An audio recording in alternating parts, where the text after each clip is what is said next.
A ameaça do pecado de Cam deveria nos aterrorizar. Talvez você tenha encontrado a expressão maldição de Cam e se perguntado sobre a identidade de Cam e o motivo de sua maldição ser tão relevante para merecer discussão. A Bíblia nos introduz a Cam como um filho de Noé e nos informa que ele foi o pai de Canaã, conforme Gênesis 9:18. Os filhos de Noé que emergiram da arca foram Sem, Cam e Jafé. Cam tornou-se o pai de Canaã. Cam tinha 2 irmãos, Sem e Jafé, e juntamente com seu pai Noé, foram os poucos sobreviventes do grande dilúvio que exterminou todos os outros seres humanos. Noé foi o homem escolhido por Deus como o único virtuoso e íntegro entre todos. Esse evento ocorreu quando os nefilins começaram a se destacar conforme Gênesis 6:9. Noé era um homem justo, íntegro e irrepreensível perante Deus em sua geração corrompida, vivendo em constante comunhão com Deus. Deus decidiu por purificar a terra, corrompida, por meio de um grande dilúvio, escolhendo recomeçar com Noé, sua esposa, seus filhos e as esposas destes, além de um par de cada espécie de criatura, tanto macho quanto fêmea. Noé construiu a arca e nela embarcou com sua família e os animais.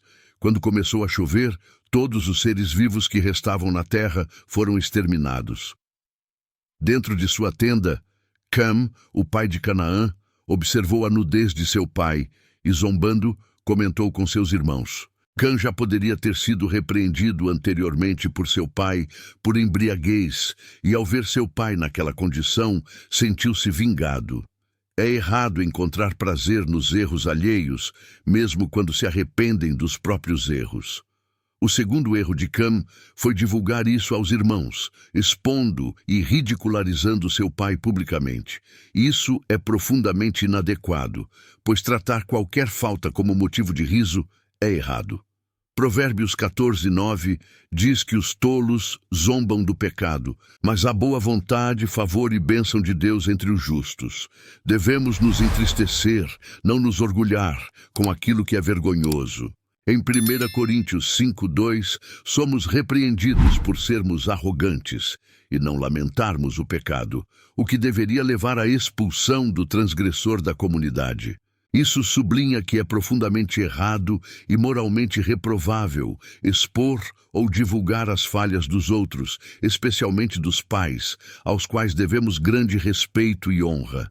Noé se destacou não apenas como um homem notável, mas também como um justo, e expor seu erro publicamente foi um ato de grande ingratidão. Cam, tendo sobrevivido ao dilúvio graças a seu pai, é agora lembrado pela sua ingratidão. Neste relato, Cam é mencionado como o pai de Canaã, servindo como um lembrete crítico de que ele deveria ter demonstrado maior respeito e reverência pelo seu pai. Em contraste, Sem e Jafé tomaram a atitude oposta. Suas ações oferecem um contraste marcante com as de Cam, estabelecendo uma clara distinção moral entre respeito e desonra. Conforme Gênesis 9:23, Sem e Jafé pegaram uma vestimenta, colocaram-na sobre os ombros, andaram de costas e cobriram a nudez de seu pai. Seus rostos estavam virados para que não vissem sua nudez. Eles não apenas evitaram olhar, mas também garantiram que ninguém mais visse, ensinando-nos a ser misericordiosos diante dos erros e vergonhas dos outros. Não devemos nos aliar àqueles que apontam dedos ou espalham boatos. Em vez disso, devemos encobrir esses defeitos, ou, pelo menos, vê-los da maneira mais positiva, tratando os outros como gostaríamos de ser tratados. Conforme 1 Pedro 4:8 nos ensina, devemos cobrir os erros dos outros com um manto de amor. 1 Pedro 4:8 enfatiza: acima de tudo, mantenham intenso amor uns pelos outros, pois o amor cobre uma multidão de pecados. Esse amor desconsidera a maldade e busca genuinamente o bem dos outros. Devemos respeitar os mais velhos e aqueles em posições de autoridade, evitando expor suas falhas. Se considerarmos o erro de Cam comparável ao pecado original no Jardim do Éden, podemos investigar as semelhanças entre esses eventos para uma compreensão mais profunda. Isso não implica que o ato de Cam foi idêntico ao de Eva, mas permite uma comparação. Observamos que tanto Eva quanto Cam foram influenciados pelo que viram. Eva foi atraída pela fruta, desejando-a por sua aparência apetecível, enquanto Cam fixou-se na nudez de seu pai, sendo seduzido pela visão. Além disso, Eva tentou persuadir outros a se unirem a ela em sua transgressão, enquanto Cam, após observar seu pai nu, tentou envolver seus irmãos em sua falta de respeito. No Jardim do Éden, Eva transgrediu um limite alimentar, que simboliza a restrição imposta e sua decisão de ultrapassá-lo, levando Adão a fazer o mesmo. Quando Noé despertou e percebeu o ocorrido, abençoou Sem e Jafé por suas ações honrosas. Entretanto, ele não amaldiçoou Cam diretamente, mas sim Canaã, filho de Cam, como expresso em Gênesis 9:25. Maldito seja Canaã, servo dos servos será aos seus irmãos. Esta cena evoca o espírito profético, semelhante à profecia de Jacó em Gênesis 49:1. Onde ele convoca seus filhos para revelar o futuro que os aguarda. Neste contexto, uma maldição é declarada sobre Canaã, descendente de Cam. Cam foi amaldiçoado, possivelmente porque Canaã, seu filho, se mostrou mais culpado do que seus irmãos, ou talvez devido aos descendentes de Canaã terem sido expulsos de suas terras para ceder espaço a Israel, conforme registrado por Moisés na narrativa das guerras cananeias. Apesar da força dos cananeus, Noé antecipou seu destino, proferindo a maldição de que Canaã seria um servo de servos, isto é, extremamente inferior e desprezível, até mesmo em relação a seus irmãos, que anteriormente eram iguais por nascimento, mas se tornariam seus senhores através da conquista. Esta maldição se relaciona diretamente com as vitórias de Israel sobre os cananeus, que em decorrência dessas conquistas foram mortos ou subjugados como tributários. Este cumprimento da maldição ocorreu cerca de 800 anos após ser pronunciada, como ilustrado em Juízes 1:33, onde apesar das tentativas, os guerreiros de Naali não conseguiram expulsar os habitantes de Beth-Shashish e Beth-Anat, vivendo entre eles e tornando-se trabalhadores forçados. Esse fato ressalta como os pecados dos pais frequentemente recaem sobre os filhos, especialmente quando estes seguem os caminhos errôneos dos progenitores sem romper com o ciclo de maldade. É notório que aqueles que causam vergonha e desonra, particularmente a seus pais, são dignos de repreensão. Um filho que desrespeita e zomba de seus pais não merece ser chamado de tal, sendo mais adequado considerá-lo um servo, ou, na pior das hipóteses, um servo entre seus próprios irmãos, evidenciando a gravidade de tal desrespeito no contexto familiar e social. A razão exata pela qual Noé amaldiçoou Canaã e não Cam permanece objeto de debate entre os estudiosos, que sugerem que a visão da nudez foi um grave desrespeito, agravado pelo fato de Cam não ter tentado remediar a situação, e até mesmo a divulgou entre seus irmãos. Alguns estudiosos propõem que Canaã talvez tivesse um papel no desrespeito, possivelmente testemunhando o incidente. Noé, em sua vulnerabilidade, pode ter focado sua maldição em Canaã, talvez por considerá-lo mais importante ou por ter sido alguém de valor para Cam. Devemos honrar nossos pais, independentemente deles merecerem ou não, alinhando-se ao ensinamento de Jesus de amar nossos inimigos e orar por aqueles que nos perseguem. Isso reflete o princípio divino de que Deus faz brilhar o sol sobre justos e injustos e envia chuva para bons e maus, conforme Mateus 5:45. Os seguidores de Cristo devem ser prudentes para evitar o excesso, conforme Lucas 21:34. Mas vigiem em todos os momentos, orando para que tenham força para escapar de todas essas coisas que estão por vir e para ficarem firmes diante do Filho do Homem. Provérbios 19:18 enfatiza a disciplina como uma fonte de esperança, advertindo contra a negligência que pode levar à ruína dos jovens.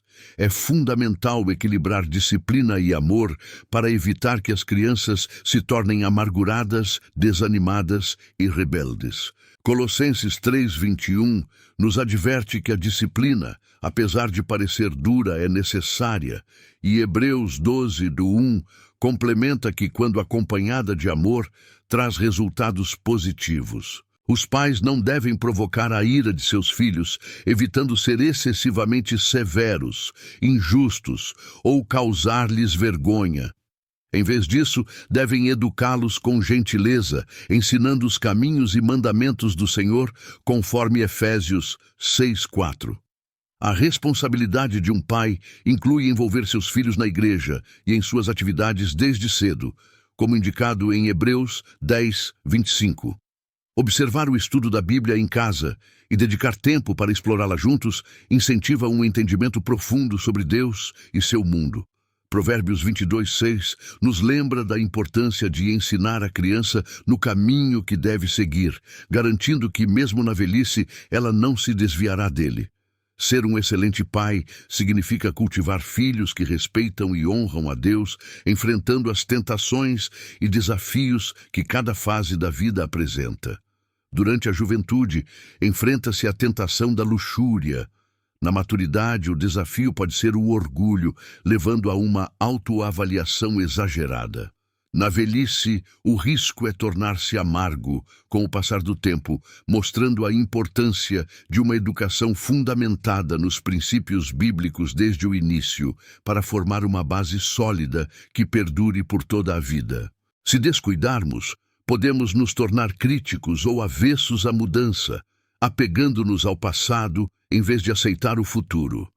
Até mesmo nos anos avançados, estamos propensos a cometer falhas graves. Noé, mesmo em sua velhice, não estava isento de pecado, o que evidencia que ninguém está imune à tentação, independentemente da idade. A Bíblia constantemente nos adverte sobre a necessidade de manter a vigilância, orando e mantendo-nos próximos ao Senhor em todas as etapas da vida, sem considerar nossa idade ou maturidade espiritual. É um caminho de lealdade e alerta contínuos. Após o pecado de Adão, Deus não desistiu da humanidade. Ele fez promessas a Abraão, ressuscitou José, guiou os israelitas para fora do Egito, estabeleceu uma nação e enviou profetas para comunicar sua palavra. No entanto, o ciclo de pecado persistiu, e os sacrifícios de animais não eram suficientes para redimir a maldição de Adão, que se tornou um aspecto intrínseco da condição humana. A solução para essa maldição exigia uma intervenção divina, um sacrifício perfeito. Esse papel foi desempenhado por Jesus, marcando uma mudança definitiva na história da redenção humana. Como o Filho de Deus, Jesus, livre do pecado e diferente de Adão, permaneceu fiel, oferecendo a possibilidade de superação da maldição adâmica através de sua vida, morte e ressurreição. A essência do Evangelho concentra-se em um evento crucial, a morte de Jesus na cruz, prenunciada por Isaías séculos antes, em Isaías 53:10. Nesse texto, o profeta fala de um servo do Senhor que seria ofertado pelos pecados. Isaías 53:1 revela que foi a vontade de Deus submetê-lo a sofrimentos se ele se oferecesse em sacrifício pelos pecados, veria sua linhagem e teria uma vida prolongada, com os propósitos de Deus prosperando através dele. Os autores do Novo Testamento identificam unanimemente esse servo como Jesus, cujo sacrifício é o fulcro em Isaías 53:6, mostrando que todos se desviaram como ovelhas, cada um seguindo seu caminho, mas Deus fez recair sobre ele a iniquidade de todos. Essa figura servil prefigurava o papel expiatório de Jesus, carregando sobre si nossos pecados para que fossem definitivamente afastados. Assim, a cruz não apenas simboliza o sacrifício, mas também concretiza a troca divinamente estabelecida. Jesus suportou as penalidades que nos eram devidas, possibilitando que a bondade, que era seu direito, fosse transferida para nós. Essa transação divina não afeta a justiça eterna de Deus, pois Jesus assumiu integralmente o castigo por nossas transgressões. A extraordinária graça de Deus é a base dessa redenção, alcançada exclusivamente pela fé. Não existe lógica humana que explique nossa capacidade de merecer tal dádiva. É um presente imerecido que transcende nossa compreensão. Nenhum de nós fez algo para ganhar esse favor. A oferta da salvação é um ato de misericórdia divina, demonstrando a profundidade e a magnitude do amor de Deus, acessível a nós por meio da fé em Jesus Cristo. As Escrituras revelam muitos aspectos da troca e as áreas às quais se aplica ser perdoado. Os principais aspectos podem ser extraídos disso. Jesus foi punido para que pudéssemos ser perdoados. Jesus foi ferido para que pudéssemos ser curados. Jesus foi feito pecado com a nossa pecaminosidade, para que pudéssemos nos tornar justos com a sua justiça. Jesus morreu a nossa morte, para que pudéssemos compartilhar sua vida. Jesus tornou-se pobre com a nossa pobreza, para que pudéssemos enriquecer com as suas riquezas. Jesus suportou a nossa vergonha para que pudéssemos partilhar a sua glória. Jesus suportou a nossa rejeição para que pudéssemos ser aceitos como filhos de Deus. Jesus tornou-se uma maldição para que nós possamos receber uma bênção. Vamos orar. Pai Celestial, em sua infinita sabedoria, você nos presenteou com o tesouro de suas Escrituras hoje. Enquanto nos reunimos em sua presença, buscamos sua orientação e iluminação para nos aprofundarmos na riqueza de sua palavra. Conceda-nos, ó Senhor, corações que são receptivas e mentes abertas à compreensão. Ajudam-nos a abordar a tua palavra com humildade, reconhecendo que as suas profundezas estão além da nossa compreensão. Mas as suas verdades têm como objetivo transformar as nossas vidas. Dão-nos o espírito de discernimento para que possamos distinguir entre a verdade e a falsidade, entre sua voz e o barulho do mundo, que sua palavra seja uma lâmpada para nossos pés e uma luz para nosso caminho, nos guiando em todas as decisões e circunstâncias ao estudarmos suas Escrituras. Não vamos buscar o conhecimento pelo conhecimento, mas que sua palavra penetre em nossas almas e moldar nosso caráter, que seja como uma semente plantada em solo fértil, produzindo uma colheita de justiça e amor em nossas vidas.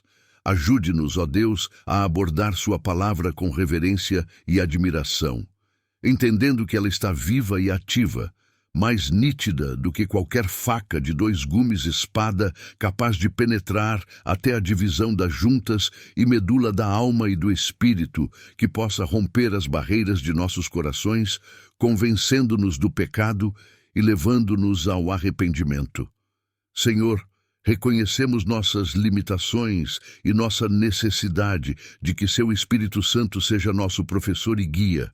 Conceda-nos discernimento espiritual e entendimento, ao meditarmos na tua palavra dia e noite, para que sejamos como árvores plantadas à beira de um riacho, sonhos de água, dando frutos no devido tempo.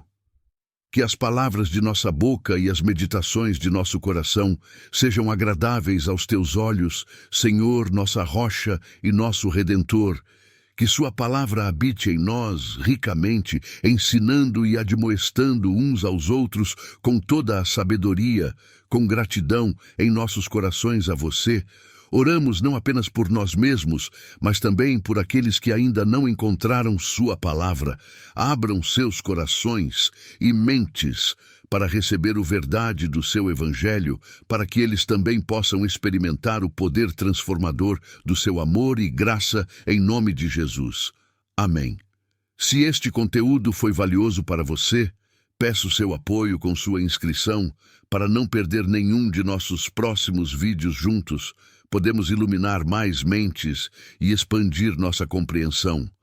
Obrigado por estar aqui e que Deus os abençoe.